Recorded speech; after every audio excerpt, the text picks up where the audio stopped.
252 কোটি টাকা বা 72 কোটি টাকা নিয়ে ভাগা, এটা ছেঁচড়া বড় ভাই ব্রাদার ছিলাম। একটু ধরাধরি কিভাবে পয়সা করে খাওয়া যায়, এটা তো অসাধারণ। যেমন ধরেন যে যে কোনো কিছুর শুরুটা তো আসলে খুব ক্ষুদ্র জায়গা থেকে শুরু হয় আর কি। ইভেন ইভেন আমাদের জন্মটাও ক্ষুদ্র জায়গা থেকে আর কি। ক্লিয়ার? সো পৃথিবীর যে কোনো কিছু আসলে শুরুটা এমনই।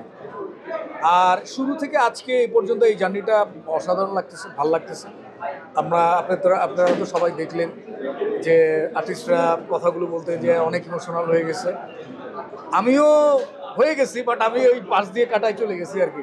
আমার মন খারাপটা পছন্দ না। আর বলতে বলতে যদি ইমোশনাল হয়ে যায় সেটাও কিছু করা থাকে না মানুষের, কারণ সব কিছু মিলাই তো মানুষ। তো আমার আগের যারা কথা বলতে বলতে ইমোশনাল হয়ে গেছে, চোখ দিয়ে পানি পড়ে গেছে, তখন আমি আর ওই এলাকা দিয়ে যাই না, আর এক এলাকা দিয়ে চলে গেছে। বাট আমারও ফিলিংসটা ওইরকম আর কি।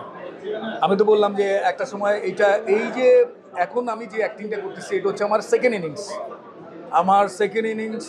যখন আমি শুরু করি তখন আমার হাতে একটা মাত্র ডিরেক্টর ছিল, সেটা হচ্ছে মাসুদ সেজান ভাই, আমাদের বড় ভাই মানুষ। সে আমাকে বলাতে আমি আসলে অ্যাক্টিং করতেছিলাম, কিন্তু আমি আসলে অ্যাক্টর ওইভাবে না আর কি। বলছিলেন যে আসলে চার যে ব্যাপারটা, হ্যাঁ, যে আপনার মূল্যায়নটা হচ্ছে, হ্যাঁ, তখন যেটা হলো যে বিভিন্ন জায়গায় গেলে, মানে আমি তো আসলে সেন্ট্রাল কাস্ট কিছু কিছু জায়গায় করেছি, বাট আমি তো আসলে ক্যারেক্টার আর্টিস্ট।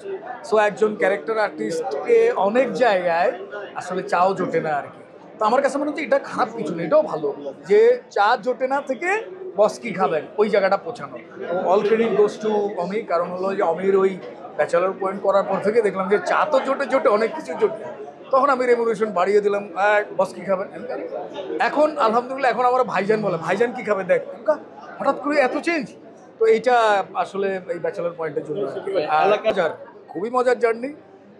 এক হলো যে এলাকার ছেঁচড়া বড় ভাই ব্রাদার ছিলাম, একটু ধরাধরি কিভাবে পয়সা করে খাওয়া যায়, এই জায়গায় এই চরিত্রটা যখন এলাকার গলির মোড়ে দাঁড়ায় মানুষকে থ্রেট করা, তারপরে রাস্তাঘাটে পোলাপাইনরে ধরা, ওই জায়গা থেকে আমার ক্যারেক্টারটা যখন চলে যায় 252 কোটি টাকা বা 72 কোটি টাকা নিয়ে ভাগা, এটা অনেক বড় চেঞ্জ আর কি। সো এই চেঞ্জটা করতে গিয়ে, এই জার্নিটা করতে গিয়ে আমার ক্যারেক্টারকে আমি বহুবার ভেঙে দিচ্ছে আর কি।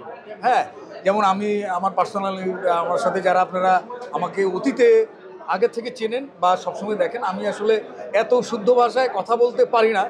আবার পারি না বললে ভুল, আমি তো এই শহরের মানুষ, বাট আমি কোনো চেষ্টা করি না। আমি সবসময় মানুষকে ডিস্টার্ব করে গেছি। শুদ্ধ ভাষায় কেউ কথা বলে শুদ্ধ ভাষায় কথা কইতে আইছে, আমি ডিস্টার্ব করতাম আর কি। তো ওইটা করতে করতে এখন না, আমি শুদ্ধ ভাষায় কথা বলতে গেলে আমার কাছে মনে হয় যে এটা আমি না, অন্য কেউ। কিন্তু চরিত্রের প্রয়োজনে অমির এই চরিত্রটা শুদ্ধ ভাষায় কথা বলে সব কিছু চেঞ্জ করে ফেলে। তখন আমার প্রবলেম হচ্ছিল আর কি। যখনই আমার কানে শুদ্ধ ভাষা আসতেছিল তখনই মনে হচ্ছিল যে এইটা তো আমি না, ডিস্টার্ব হচ্ছিল। আর অমির কান এবং চোখ, মাথা, এগুলো খুব ক্লিয়ার, পরিষ্কারও ধরে ফেলে আর কি, যে ভাই এটা হচ্ছে না, এই শটটা আবার দেন, ধরে ফেলে আর কি। মানে চুরিটার করা যায় না ওর সাথে আর কি, চাল্লু মাল। ঈদ দেওয়া পরিকল্পনা, ঈদটা আসলে কি, আমরা যখন ছোট ছিলাম আমাদের শৈশবে ঈদগুলো অন্যরকম ছিল আর কি।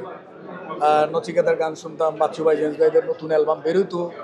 তো আসলে তো এখন আর ওইটা নাই, আবার বন্ধুবান্ধবও নাই। সো ঈদ আসলে আমি সরি টু সে, আমাকে সত্য কথা বলতে হচ্ছে, ঈদ আসলে আমি বিষণ্ণ হয়ে পড়ি, আমার মন খারাপ হয়ে পড়ে।